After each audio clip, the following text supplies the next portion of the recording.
एक गोष्ट तर खरी आहे की आपण आईवडील झाल्यावरती स्वतः आपण आपल्या लेकरांची काळजी खूप जास्त घेतो की त्यांना जे पाहिजे ते देतो.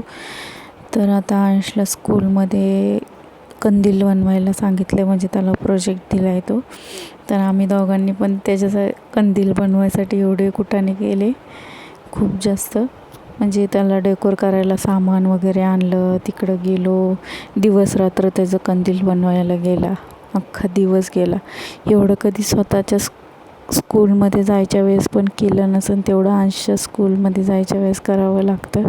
आणि तो एक कंदील बनवायसाठी आम्ही तिघींनी मदत केली. म्हणजे बघा तुम्ही, त्याला बनवायचा होता तो प्रोजेक्ट, पण माझी बहीण पण होती, तिने, मी आणि अजून एक होती सिस्टर, आम्ही तिघींनी मिळून तो कंदील बनवला आहे. लास्टला मी त्या व्हिडिओमध्ये टाकलेला आहे, बघा तुम्ही पण.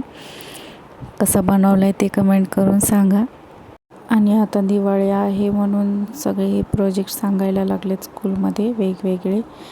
चांगलं आहे सगळे फंक्शन स्कूलमध्ये सेलिब्रेट केलेलं, म्हणजे लहान लेकरांना पण समजतं की काय आहे काय नाही.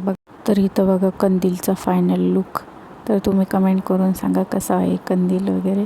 तर हॅप्पी दिवाळी तुम्हाला ॲडव्हान्समध्ये. तर असा होता अंशा स्कूलचा 42 day. Thank you so much for watching.